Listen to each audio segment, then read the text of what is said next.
మన రక్షకుడైన యేసుక్రీస్తు నామంలో అందరికీ వందనాలండి.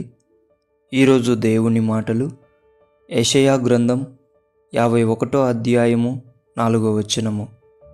నా ప్రజలారా నా మాట ఆలకించుడి, నా జనులారా నాకు చెవియొగ్గి వినుడి. ప్రియమైన దేవుని బిడ్డలారా, ఈ మాట దేవుడు ఆయన జనములకు ఆయన ప్రజలకు చెప్పుకుంటున్నాడు. అంటే ఆయన ప్రజలు ఆయన మాట వినడం మానేశారు, ఆయన మాటకు చెవియొగ్గడం మానేశారు. ఎంత బాధాకరమైన విషయం! ఆయన మాట వలనే మనం బ్రతుకుతామనే ప్రజలము ఆయన మాటనే వినుకోకుండా మారిపోయాము అంటే ఎంత ప్రమాదంలో ఉన్నామో ఆలోచించాలి. దేవుని బిడ్డలారా, నీవు ఆయన మాట వినకుంటూ ఉంటే, నీవు ఆయన మాటకు చెవియొగ్గకుండా ఉంటే ఇప్పుడే తెలుసుకో, అది ప్రమాదకరమని. నువ్వు బయట పడగలుగుతావు. దేవుని బిడ్డలారా, మనం ఆయన మాట వింటే మనం బ్రతుకుతాం.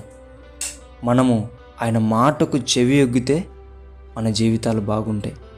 ఇది తెలుసుకున్న ప్రతి ఒక్కరి జీవితం కూడా మేలైనదిగా, ఆశీర్వాదకరంగా, ఉపయోగకరంగా దేవుడే మారుస్తాడు.